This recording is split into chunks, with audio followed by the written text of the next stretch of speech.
I was the sixth housekeeper in 2 months, and the first one who broke his rule on purpose.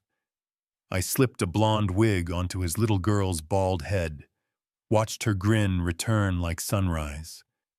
Then her father walked in, said room, and the light left her face. That was the day I learned the real fight in that house wasn't about dust or fingerprints.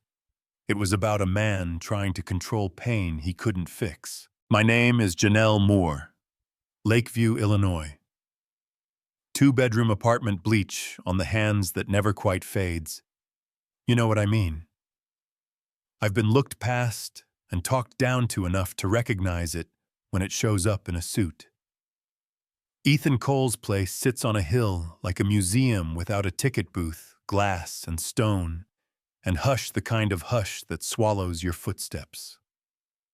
First time I walked in, he read my resume like a receipt and laid it out clean.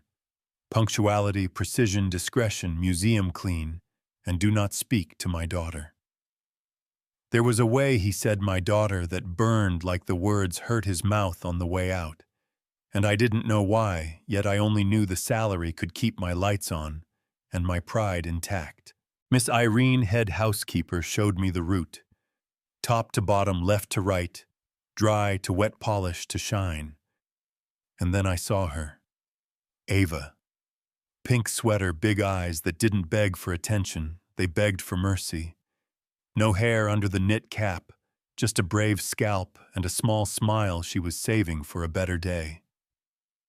She's in treatment, Miss Irene whispered, and we both kept moving like that sentence wasn't heavy, like it didn't drag behind us down the hall. The rule was clear, but the human in me kept tapping my shoulder, and my mama's voice in my ear wouldn't quiet. Do your work, yes, but don't leave your heart at home, baby.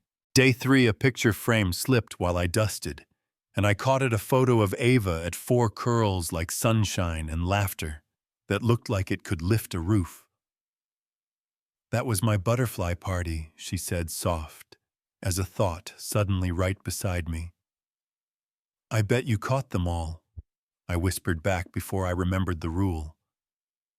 Daddy says butterflies should fly, she said, pushing her cap.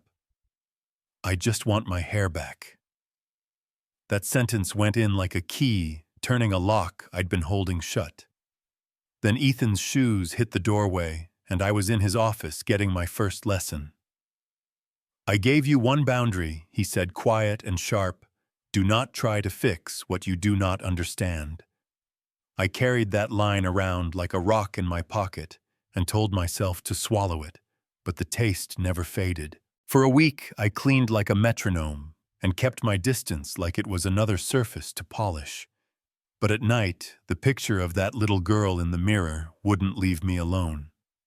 Friday evening, I got off the bus 1 stop early and stood under mean fluorescent lights in a beauty supply store, asking the woman at the counter what kind of wig a brave 6-year-old would want. She studied me, then said, "The kind that tells the truth and lets her choose." I picked a soft blonde that matched the photo, a little brush, a couple sparkly clips that made me smile even though I pretended they didn't, and I spent more than made sense because my conscience had already done the math. Saturday. Ethan had investor breakfast until noon. The house ran like a watch, and at 10 I heard sock feet on marble. Ava. I crouched so we were eye level. I have a surprise, I said. You don't have to like it. You don't have to keep it. But if you want to feel like the girl in that picture for 5 minutes, I can help. She closed her eyes before I even asked. I set the cap, eased the wig, settled the curls around her small shoulders, and I swear I felt her whole body lift, like someone opened a window in a sealed room. She looked in the mirror and gasped, made a sound. I still keep for bad days. Pure joy, landing hard. That's me, she said, spinning on socks, hair bouncing. Then she hugged me like kids do, full force, no warning. Now Daddy will think I'm pretty again. The lock turned. Time thinned. Ethan stepped in, saw the hair, saw me, and went still, a storm deciding where to break. Daddy, look. I'm a princess again, she said, holding herself up for inspection, the way children do when they're brave and scared all at once. Room, he said.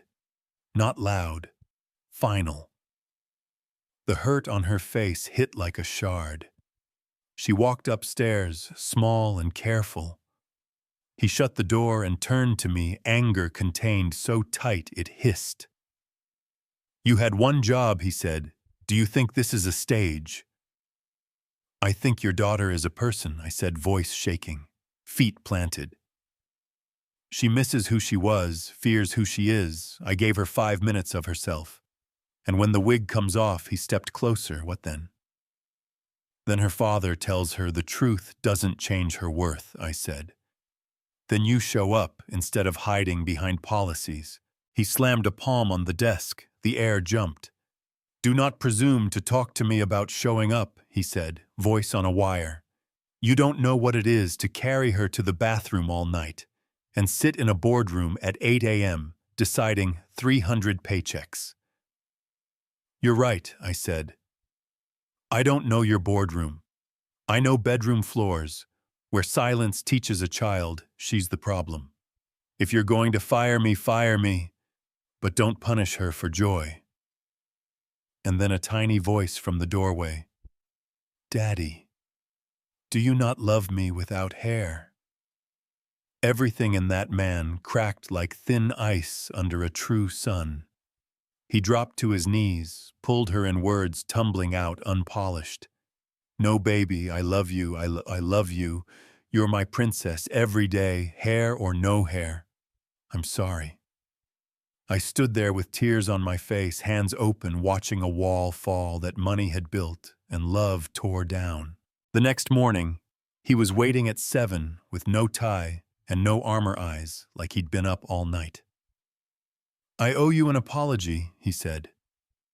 I thought if I controlled the house, I could control the pain. I can't, she needs me present, not perfect. Will you help me be that? I said yes. He raised my pay without me asking, called a child psychologist. At midnight, put Ava on the calendar like she was a client he could not lose, and funny thing, the business ran better. There were light moments too, so you don't think it was all heavy. 2 weeks later, I walked in on the billionaire of Cole Harbor Capital with 20 butterfly clips in his hair, because Ava's salon was in session.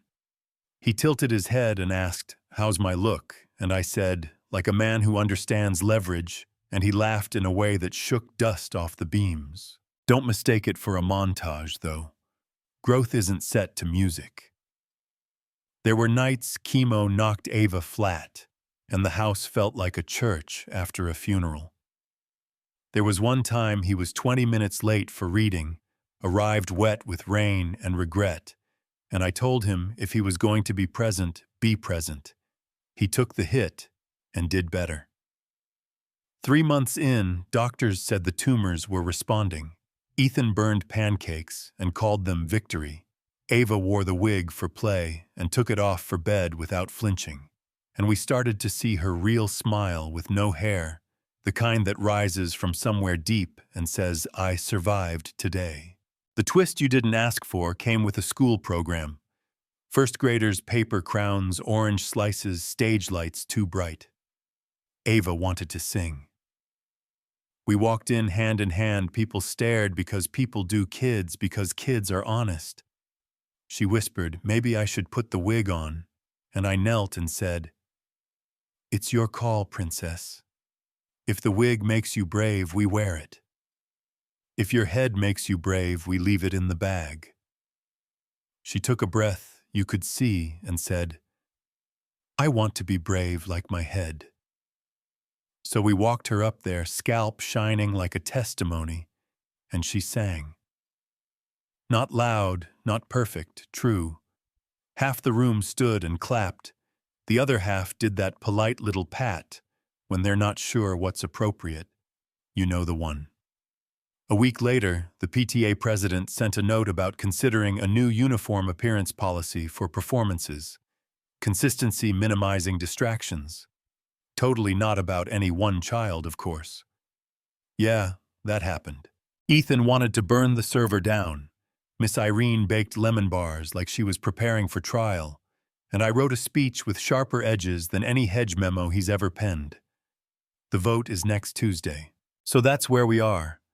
A father who used to hide behind control, learning to stand in front of his daughter with courage, a little girl with a head like a halo, who decided she didn't need borrowed hair to be a princess, and me, the housekeeper, who broke a small rule to break a bigger lie. If you've listened this far, tell me straight. Was I wrong to put that wig on without permission? Or was that the only way through the silence? Should a school be allowed to police hair, real or not, in the name of order? Or do we teach kids to show up as they are and let the room adjust?